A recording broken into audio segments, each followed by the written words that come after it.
Good morning.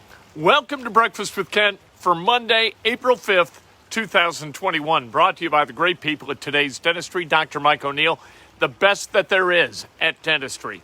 My dentist the last 27 years. I'm never going to another one. You won't either.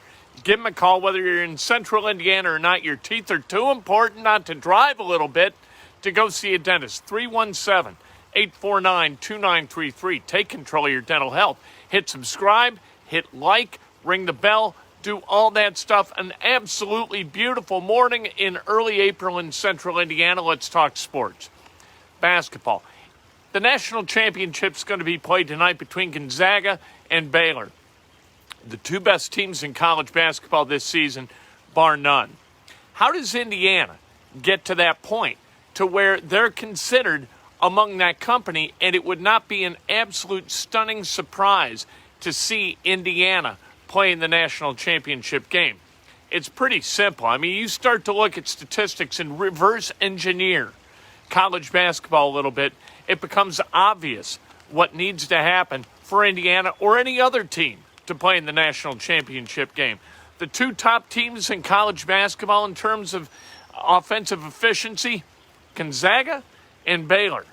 That's what you need to be. You need to be able to score the basketball more points per possession than anybody else. How do you get that done? You got to be able to shoot it, both from the foul line, which Indiana has sucked at the last 4 years under Archie Miller, from the three-point line, which Indiana has sucked at for a good long time. You got to get better at those things. You need to retain the players who are leaving, and you need to put them in a position, those players, in a position where they can knock down open shots. You do that, you got a chance to win. Armaan Franklin is critical toward that effort. On Friday, we found out that Trayce Jackson-Davis is going to stay. That is critical toward keeping a guy like Armaan Franklin, who doesn't want to waste his time with a program that's not going to be competitive, that finishes 10th in the Big Ten, that isn't invited to the NCAA tournament the last 5 years. He wants to play someplace where he's going to be a relevant part of a winning picture. Is that Indiana? That's the decision that he and his mom have to make. If he comes back, he's a 40+% guy. Christianlander, a guy you would really like to have back. He is a guy offensively who can flat out play. Defensively now, last year he couldn't defend anybody because he should have been a high school senior. This coming year, hopefully what happened last year pays off if he stays at Indiana. If you're looking at transfers who might come in and make a difference, there's a kid named Noah Locke from Florida. He's played 3 years there. Over his career at Florida, he's a 40+% three-point shooter. You got to be able to bury threes. Baylor, the best percentage three-point shooting team in the country. They're in the national championship game. There's no secret as to why. There's no secret as to how this is done from a reverse engineering standpoint. The secret is, how in the world do you get guys who can do that, and how do you put them in a situation where they're going to get the kind of open shots that they can knock down at a higher percentage than other teams? Trayce staying, big deal. Parker Stewart staying, big deal. If Armaan Franklin comes out and says, you know what, I'm in. If he and his mom sat down yesterday and they decide, you know what, I want to stay at Indiana. Trayce is going to stay at Indiana. Mike Woodson is saying the kinds of things that I vibe with. I want to stay at Indiana. That's a big deal. And then at that point, what does Christianlander do? Who knows? Because as we've discussed before, the decision-making process within that family, I just don't get. Because he blew off, that's the wrong word, he decided that he would prefer to be a college freshman than a high school senior. You're going to be a college freshman. Why not be a high school senior and bank that college freshman that experience? I didn't understand it. I don't know how you make that kind of decision. Christianlander did. And now it's time to reap the benefits from it, and you don't do that by jumping to another program. As far as other guys, who do you like from Minnesota? They're all in the portal. Musa Jallow. Do you like Musa from Bloomington? All right. From Ohio, went to Ohio State. Would you like him to be in Bloomington? If you're Mike Woodson, You're recruiting first from within and then from without. That's the way this works. But the guys who you're recruiting from within, they got to be put on a clock, because you can't let talent who might pledge Bloomington bail on Bloomington as you wait for guys who wind up going someplace else. You can't do that. And one of the really good things about Mike Woodson being 63 is he isn't there to kick the can down the road for 4 years and build a culture and all of that stuff. The culture is kind of built. So what's Mike Woodson there for now? Mike Woodson is there to win now. At the age of 63, let's go.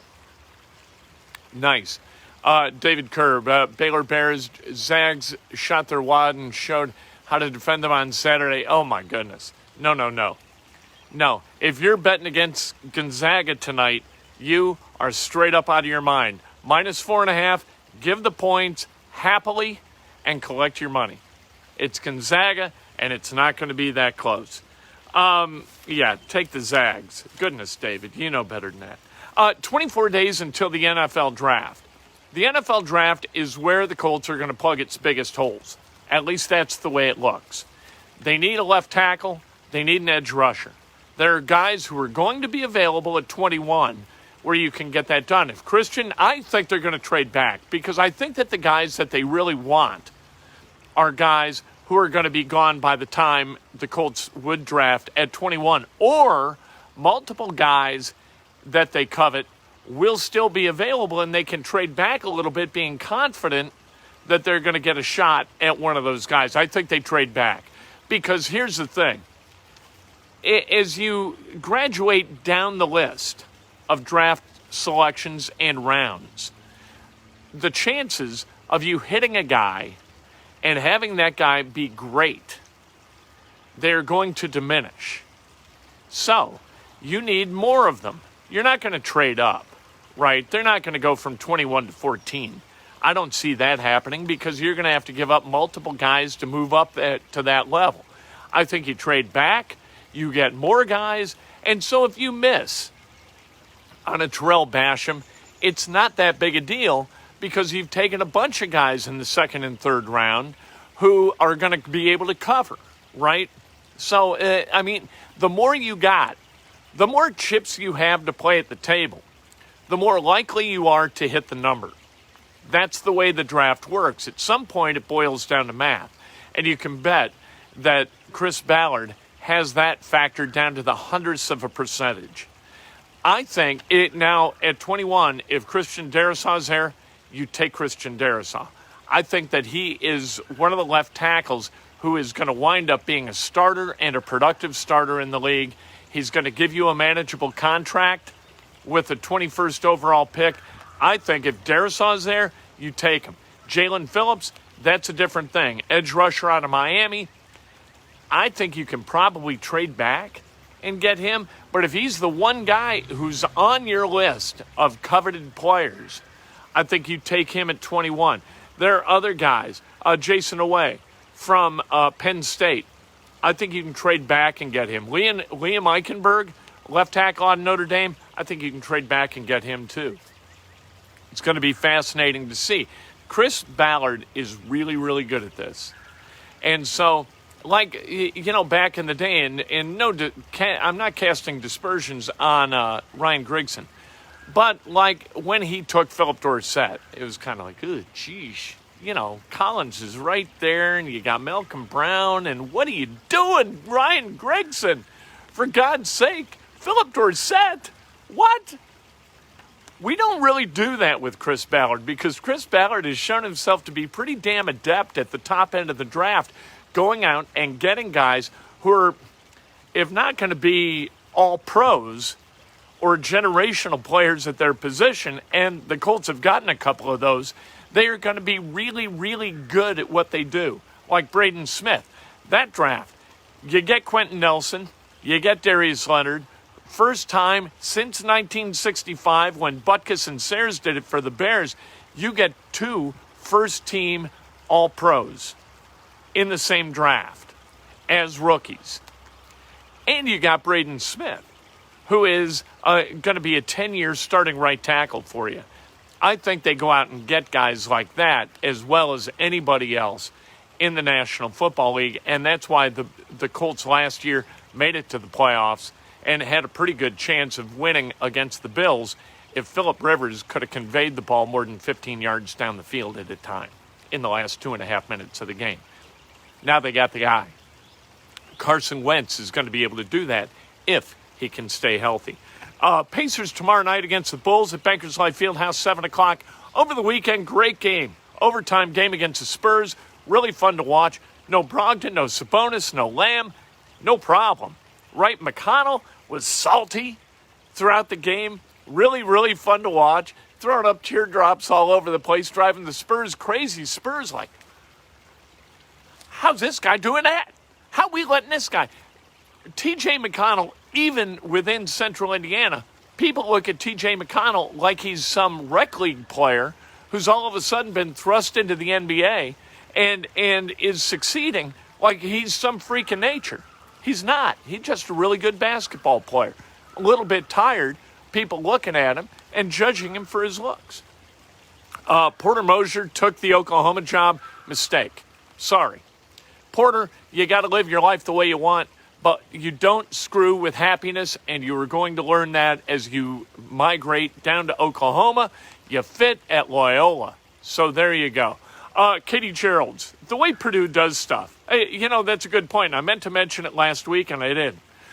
Moving from one coach to another, as Purdue does it, I think is the way to go. I think Katie Gerald's is going to be perfect. She has absolutely won at the highest level at Marion.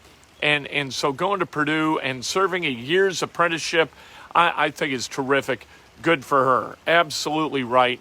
And thank you for bringing it up because I keep forgetting to. Of course, she went to Beech Grove and then played at Purdue and was terrific. I think she is absolutely the right fit. You hired a fit.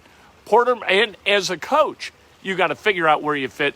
And Porter Moser fit at Loyola. At Oklahoma, it's going to be a different story. And he, in the end, I think is going to regret the move. Carmel beat LN in overtime in the 4A state championship. Good for Carmel. They're just tough defensively. Really, really tough. Ryan Osborne does a great job at teaching those guys to play defense, and the guys do a great job of executing Ryan Osborne's plan. They were excellent. The Cubs won yesterday 4-3, so they're 2-1 on the season. They beat the Pirates, which they should, at least 2 out of 3, which they did. The thing that made me happy yesterday is Craig Kimbrel looked really good in the 9th inning. Really good, really sharp. 1-2-3 ninth in a save opportunity. I like seeing that version of Craig Kimbrel on the bump for the Chicago Cubs. Let's celebrate some birthdays, shall we, on this glorious, look at this. It's fantastic. I know it. I was at the beach Thursday and Friday, and people thought I was at a green screen and that it wasn't real. No. I was at the beach, you boobs. This isn't beach-like, but it's very, very nice. I'll take this. Michael Kuhn, happy birthday. Brian Borshoff, happy birthday. Tim O'Brien, Cynthia Salo, happy birthday. Virginia Biasizo, happy birthday. Dale Ogden, Jocelyn Arpon, happy birthday. Eric Baker, Bill Helflin, Andrew Kaminsky, Stacy Reed, Lisa Clayton Muff, happy birthday. Ed Berliner, happy birthday. Paul Logan, Jim Badger, and Michael Doss, happy birthday. If today's your birthday, you celebrate like hell. If it's not your birthday, you celebrate somebody else that is best done with an honest and specific compliment. Today, we're going to talk about Indiana basketball. We're going to get a little bit more in depth, and I think we're going to hear something from one of the internal transfer recruits of IU going somewhere, and I think in the end, this guy is going to wind up staying at Indiana. We'll tell you who at about 3 o'clock this afternoon. I cannot wait to talk to you then. What a gorgeous day. Get out and enjoy yourself. You get vacation days, right? Take one. Don't call in sick. I don't like people calling in sick when they're not sick. But vacation days, yes, utilize them. And I would utilize one today and get out to the golf course. Let's go. Masters Week, by the way.